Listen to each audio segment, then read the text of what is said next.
दादा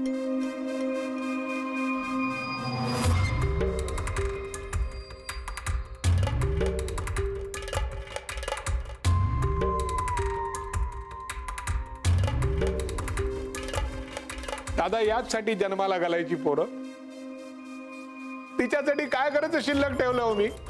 दुसरं लग्न केलं नाही का तर मुलीला सावत्र आईचा जाच नको. बाप होतोच तिचा, तिच्यासाठी आई सुद्धा झालो. काय स्वप्न रंगवली होती मी तिच्या लग्नाचं, हे करेन ते करेन, काय काही उपयोग नाही. कृतज्ञ निघाली पोरगी. तो शिरा जास्त जवळचा वाटला तिला. बापाच्या सगळ्या कट्ट्यांवरती बोळा फिरून शिऱ्याचा हात धरून पळून गेली ती. दादाबाईच्या तोंडाला काळा फासले होते नी. आता गावातले लोक शेण घालतील, माझ्या तोंडात शेण घालतील. माझ्यासाठी ती मेलीच आहे, तोंड काळ केलंच आहे तिने. दादा आता काय चुकलं तेच कळत नाही हो.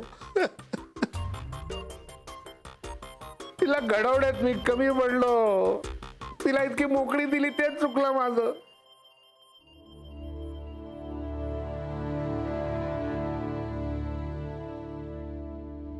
शांत व्हा कृष्णकांत, शांत व्हा. आता मेलो की मगच शांत होईन मी.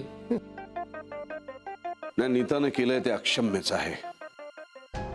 वडील म्हणून तुमच्याच काय, या गावची लेख म्हणून गावच्या तोंडाला काळं फासलंय तिने. आपले संस्कार, आपल्या परंपरा, प्रथा सगळं धाब्यावर बसवून तिने हे दुर्वर्तन केलंय. देव तिला योग्य शासन करेलच. दादा देव शासन करण्यात शंकाच नाही, पण तिला ज्याने फूस लावली त्यांना तर आपण शिक्षा देऊ शकतो.